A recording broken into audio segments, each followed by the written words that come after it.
Hi friends, today for Pajama Story Time, I'm going to read you Bedtime for Frances.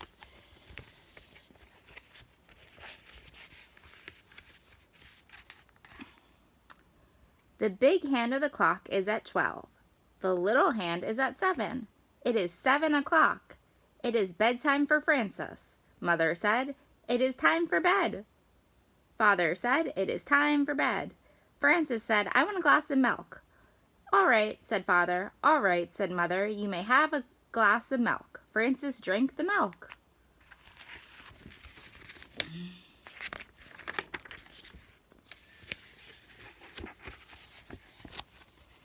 "Carry me to my room, Father," said Frances. "All right," said Father. "Piggyback," said Frances. So Father carried her piggyback to her room. Father kissed Frances goodnight. Mother kissed Frances goodnight. Frances said, "May I sleep with my teddy bear?" Father gave her the teddy bear. Frances said, "May I sleep with my doll too?" Mother gave her the doll. "Good night," said Father. "Good night," said Mother. "Did you kiss me?" said Frances. "Yes," said Mother. "Yes," said Father. "Kiss me again," said Frances. Father kissed her again. Mother kissed her again. They closed the door. "May I have my door open?" said Frances. Father opened the door. "Good night," said Mother. "Good night," said Father. "Good night," said Frances. Frances could not sleep. She closed her eyes, but she could not sleep. So she began to sing a little song about the alphabet. She made it up as she went along.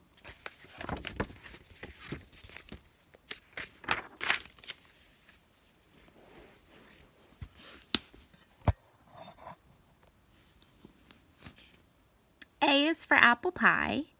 B is for bear. C is for crocodile combing his hair. D is for dumplings. Frances kept singing through E, F, G, H, I, J, K, L, M, N, O, P, Q, and R. And she had no trouble until she got near the end of the alphabet. S is for sailboat. T is for tiger. U is for underwear down in the dryer. Frances stopped because dryer did not sound like tiger.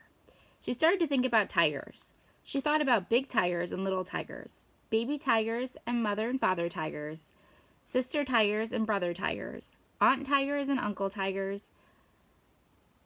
"I wonder if there are any tigers around here," she said. Frances looked around her room. She thought maybe she could see a tiger in the corner. She was not afraid, but she wanted to be sure.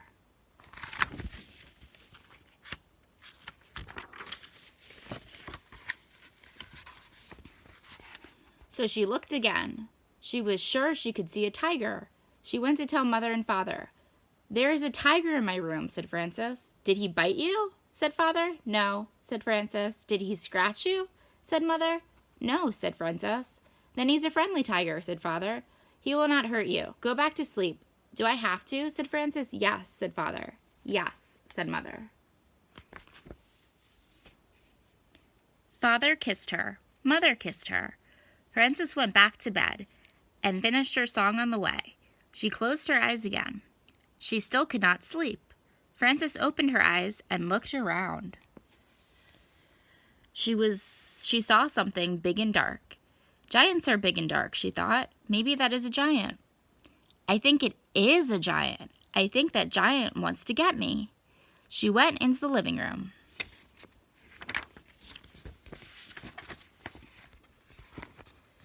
Mother and Father were watching television and having tea and cake. Frances said, "There is a giant in my room. May I watch television?" "No," said Mother. "No," said Father. Frances said, "The giant wants to get me. May I have some cake?" Father gave Frances a piece of cake. Father said, "How do you know he wants to get you?" Frances said, "Isn't that what giants do?" Father said, "Not always. Why don't you ask him what he wants?" Frances went back to her room. She went right over to the giant. She said, "What do you want, giant?"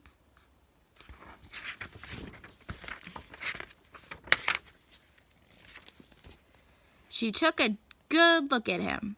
There was no giant. It was just the chair and her bathrobe. So she went to bed again. Frances was not very tired and did not close her eyes. She looked up at the ceiling. There was a crack in the ceiling and she thought about it. Maybe something will come out of that crack, she thought. Maybe bugs or spiders. Maybe something with a lot of skinny legs in the dark.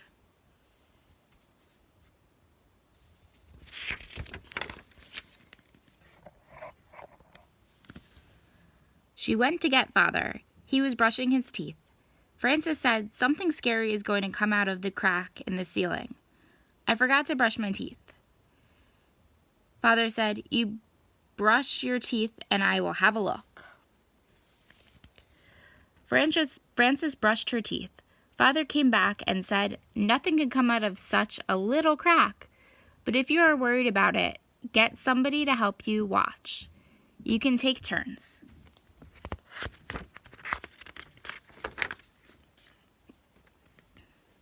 Frances told her teddy bear to watch.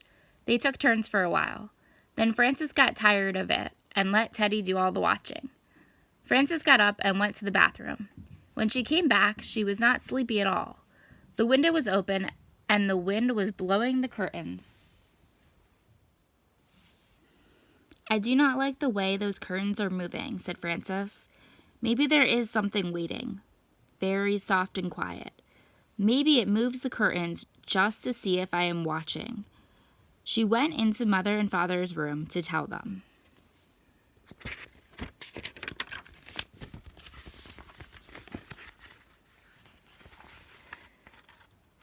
They were asleep. Frances stood by Father's side of the bed very quietly, right near his head. She was so quiet that she was the quietest thing in the room.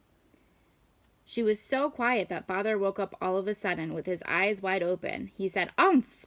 Frances said, "There is something moving the curtains. May I sleep with you?" Father said, "Listen, Frances, do you want to know why the curtains are moving?" "Why?" said Frances. "That's the wind's job," said Father. "Every night the wind has to go around and blow all the curtains." "How can the wind have a job?" said Frances. "Everybody has a job," said Father. "I have to go to my office every morning at 9 o'clock. That is my job.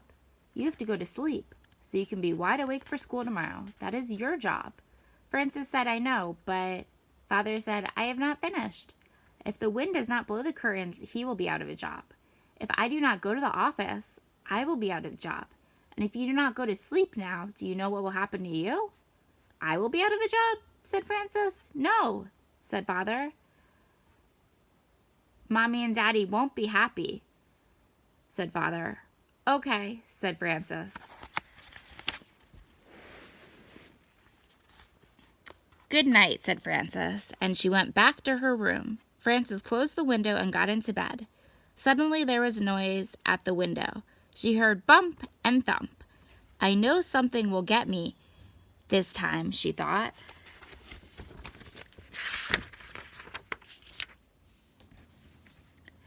She jumped out of bed and went to tell Mother and Father. When she got to their door, she thought about it some more and decided not to tell them. She went back to her room. Frances heard the noise at the window again. She pulled the covers over her head. "I wonder what it is," she thought. "If it is something very bad, Father will have to come and chase it away."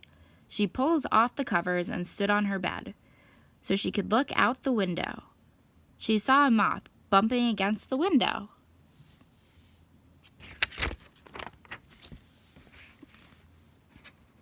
Bump and thump, his wings smacked the glass, whack and smack. And all of a sudden she was tired. She lay down and closed her eyes so she could think better. She thought there were so many giants and tigers and scary and exciting things before, that I am pretty tired now. That is just a moth, and he is only doing his job. The same as the wind. His job is bumping and thumping, and my job is to sleep. So she went to sleep and did not get out of bed again until Mother called her for breakfast. The end.